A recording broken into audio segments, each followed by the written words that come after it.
ওই বিভীষিকাময় সময়ে মুসিবতের কালে মানুষগুলো পাগল হয়ে বিশ্বনবীকে খুঁজতে আরম্ভ করবে।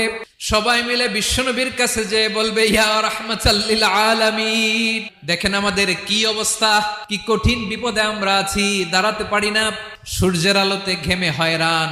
বিশ্বনবী মাকামে মাহমুদে যে আল্লাহু আকবার বলে সিজদায় লুটিয়ে পড়বেন, বিশ্বনবী এমন ভাবে অজর দ্বারায় সিজদায় লুটিয়ে পড়ে কাঁদবেন, রব্বুল আলামিনের রহমতের দরিয়ায় জোশ লেগে যাবে। রব্বুল আলামিন এই দৃশ্য থেকে সহ্য করতে পারবেন না। রব্বুল আলামিন বলবেন, ইয়া মুহাম্মদ ইরফা রাসাক, ও নবী আপনি মাথা তোলেন, আপনার কান্না আমি সহ্য করতে পারি না, আজকে আপনি যা চাবেন তাই দেব। ওয়াশফা তুশাফা, যার জন্য সুপারিশ করবেন তার সুপারিশ কবুল করে নেব। নবী মাথা তুলবেন, তুলে বলবেন, রব্বি হাবলি উম্মতি, আল্লাহ তুমি আমার গুনাহগার উম্মতকে বাঁচাও। এই দুনিয়ার বুকে রব্বুল আলামিন সব নবী